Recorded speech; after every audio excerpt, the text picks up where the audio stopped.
Ask Reddit by Resps. What's the worst thing to do on a first date? Propose. Definitely. That's second date territory. Not engaging with the other person. It can be nerves or being shy, but listen to them. Engage with their conversation and don't make it all about you.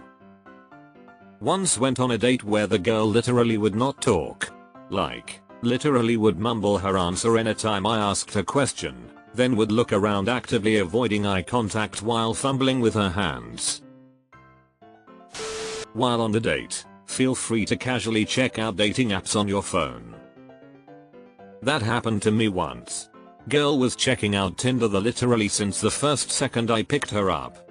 Ended up leaving her ass at the beach and driving home. That's just hurtful and disrespectful, man. Tell her to eat up. You're running late for another date. I did this, but it was a joke. Said I couldn't grab dinner with her because I would be late for my next date. It ended up working out well. We grabbed dinner and are going on a third date today, lol.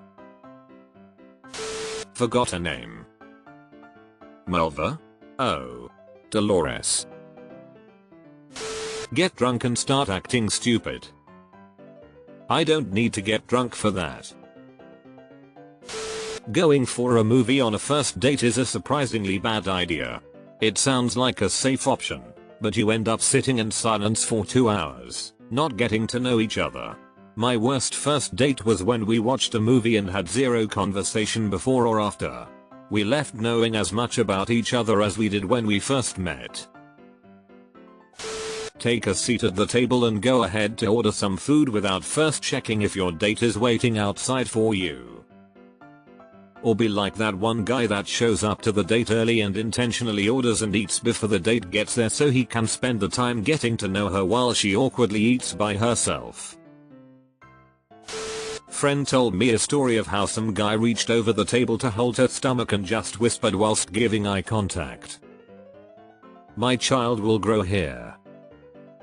Check please. Turning the date into an interrogation session. It's supposed to be a conversation, not a cross-examination.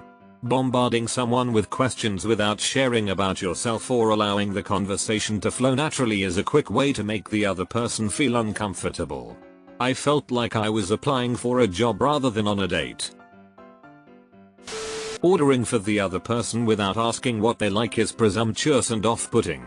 It's important to respect your date's preferences and choices. I was shocked when a date ordered for me without asking, assuming he knew what I'd like. It made me feel like my opinions weren't valued right from the start. Lick the menu. The snozberries taste like snozberries. One of the worst things?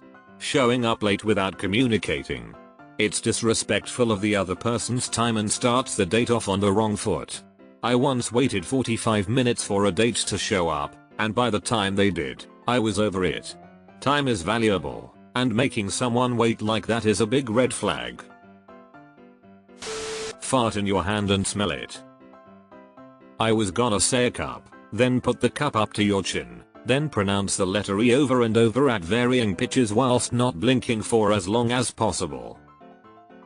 But you kinda simplified it for me. Bring your highly religious wife. What about highly religious mother? Like a decade ago there were these things called flash mobs. They were very popular. Basically a bunch of random people from the internet would meet somewhere and do a dance at the same time or something. It would greatly confuse people around them and funny would ensue, etc. One of the flash mobs was called the No Pants Subway Ride. You can see where this going. I have had bad dates, horrible even, but nothing near as awkward as seeing this poor girl, us both realizing that we are not attracted to each other, and then spending over an hour together on the subway in underwear. Jackets but no pants. Just making tragic smell talk. No ill will, just lack of chemistry. Now I always start with a coffee date. You might not be able to tell that you're into someone during a whole date, but quite often can you tell in 5 seconds if you aren't. Did you purposely plan for your first date to be this no pants flash mob, or did you stumble into it and participate? Pronounce Thai food as Thai food. 1. I feel attacked. 2. Maybe I'm just saying what I'd like for dessert. Fart, but refuse to acknowledge the fart and definitely don't accept responsibility for it. Keep doing that. That was you. The absolute worst thing you can do is spend the entire date glued to your phone. It's not only rude, but it also sends a clear message that you're not interested in the person sitting across from you. I once had a date where the guy checked his phone so often, I wondered if he was live tweeting our date. Needless to say, there wasn't a second date.